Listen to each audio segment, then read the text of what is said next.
عزیز سامعین، انسان کی زندگی میں اتار چڑھاؤ اور پریشانیاں آتی رہتی ہیں، اور حقیقت یہ ہے کہ کوئی بھی انسان ایسا نہیں جسے زندگی میں کوئی آزمائش یا پریشانی نہ ہو۔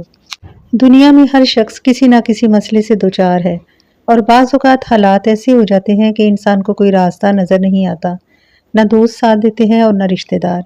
بلکہ حقیقت یہ ہے کہ دنیا کے اکثر رشتے عارضی ہوتے ہیں اور مشکل وقت میں ساتھ چھوڑ دیتے ہیں۔ ایسے وقت میں انسان کے دل کو ایک سہارا چاہیے، ایک ایسا سہارا جو کبھی نہ چھوڑے، جو ہمیشہ ساتھ رہے اور دل کو سکون دے۔ اللہ تعالیٰ ہمیں ایک ایسا ہی ذکر عطا فرماتے ہیں، ایک ایسا مبارک کلمہ جو دل کو سکون دیتا ہے اور پریشانی کو کم کرتا ہے اور اللہ پر یقین مضبوط کرتا ہے، اور وہ عظیم ذکر ہے لا حول ولا قوت الا باللہ۔ اس کا مطلب ہے کہ نہ برائی سے بچنے کی طاقت اور نہ نیکی کرنے کی قوت جب تک اللہ تعالیٰ کی مدد نہ ہو۔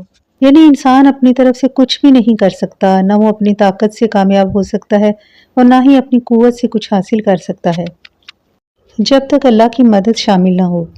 یہ دراصل ایک بے بسی کا اظہار ہے۔ جب انسان ہر طرف سے مایوس ہو جاتا ہے، جب اسے ہر راستہ بند نظر آتا ہے، تو اللہ کی طرف رجوع کرتا ہے اور کہتا ہے کہ یا اللہ، میں تیرے بغیر کچھ بھی نہیں، میری کوئی طاقت نہیں، میری کوئی قدرت نہیں، سب کچھ تیرے ہی اختیار میں ہے۔ اور یہی وہ لمحہ ہوتا ہے جب اللہ کی رحمت جوش میں آتی ہے اور اللہ تعالیٰ بندے کو وہ عطا فرماتا ہے جو اس کے لیے بہتر ہوتا ہے۔ نبی صلی اللہ علیہ وآلہ وسلم نے فرمایا کہ لا حول ولا قوت الا باللہ جنت کے خزانوں میں سے خزانہ ہے۔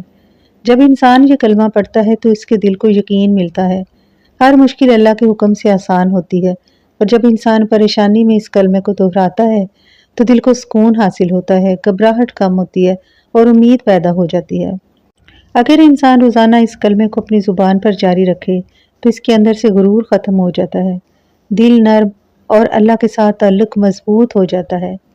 یہ کلمہ ہمیں سکھاتا ہے کہ طاقت صرف اللہ کے پاس ہے، وہی عزت دینے والا ہے، وہی مشکلات دور کرنے والا ہے۔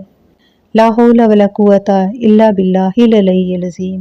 اللہ تعالیٰ ہمیں اس کلمے کی برکتیں نصیب فرمائے، آمین یا رب العالمین۔